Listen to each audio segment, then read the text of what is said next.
آپ کے پاس ہر قسم کی ورائٹی ہوگی، معیاری ورائٹی ہوگی، لیکن گاہک آپ کی دکان کے قریب نہیں آئے گا۔ آپ پریشان ہو جائیں گے، آپ سے کمزور سامان، کپڑے، مال رکھنے والوں کے مال بکیں گے، لیکن آپ کے مال کی طرف کوئی نہیں آئے گا۔ تو یہ بھی بندش ہوتی ہے، اور یہ بندش گناہوں کی وجہ سے بھی ہوتی ہے۔ تو بہرحال تو میں نے بتا دیا کہ رزق کی بندش دو وجہ سے ہوتی ہے۔ بسم اللہ الرحمن الرحیم۔ اللہم صلی علی محمد وعلی آلہ وبارک وسلم۔ لاکھوں کروڑوں درود و سلام امام الانبیاء شافع محشر محمد مصطفیٰ احمد مجتبی صلی اللہ علیہ وسلم اور ان کی آل طیبین طاہرین پر۔ تو میرے بھائیوں اور میری بہنوں، توجہ سے ایک بات سنیں۔ رزق کی بندش ہوتی ہے، اور یہ بندش دو طریقوں سے ہوتی ہے۔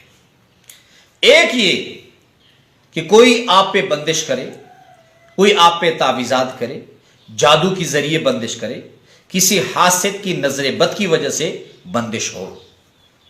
یہ ایک طریقے سے بندش کا ہونا ہے، توجہ سے سنیں۔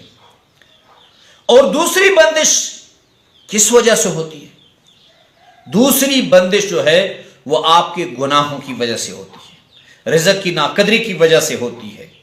اللہ رب العزت گناہوں کی وجہ سے آپ کی رزق بند کر دیتے ہیں، آپ کا کاروبار، چمکتا ہوا کاروبار اسے بند کر دیتے ہیں۔ آپ کے دکان میں ہر قسم کا آئٹم ملے گا گاہک کے لیے، لیکن گاہک آپ کی دکان سے گزرتا ہوا سیدھا جائے گا۔ آپ کے پاس ہر قسم کی ورائٹی ہوگی، معیاری ورائٹی ہوگی، لیکن گاہک آپ کی دکان کے قریب نہیں آئے گا۔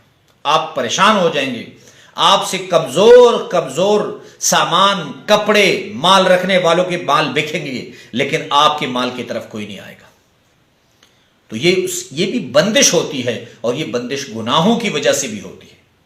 تو بہرحال تو میں نے بتا دیا کہ رزق کی بندش دو وجہ سے ہوتی ہے۔ تو آپ کو جو میں حدیث سنانے لگا ہوں معقل ابن یسار رضی اللہ عنہ کی، واقعہ نبی کریم صلی اللہ علیہ وسلم سے نقل فرماتے ہیں۔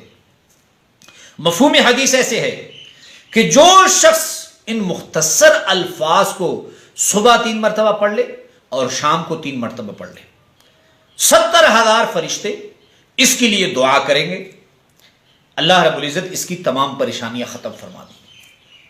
اور وہ آسان سا عمل ہے جس سے آپ کی رزق کی بندش ختم ہو جائے گی۔ اور جب فرشتے آپ کے لیے دعا کریں تو اللہ رب العزت، تو فرشتے معصوم مخلوق ہیں، اللہ رب العزت ان فرشتوں کی دعاؤں کی برکت سے آپ کی رزق کی وہ بندش جو جادو جنات تعویذات کی ذریعے کی گئی ہو، یا آپ کی گناہوں کی وجہ سے بندش ہوئی ہو، اللہ رب العزت اسے ختم فرما دیں گے۔ میں اللہ کی ذات کی قسم کھا کے کہتا ہوں کہ الحمدللہ کئی سالوں سے میرا یہ معمول ہے، اور اس عمل کو میں الحمدللہ کرتا ہوں۔ وہ دعائیں کون سی ہے؟ آپ نے صبح سورہ حشر کی آخری 3 آیتیں ایسے پڑھنی ہیں۔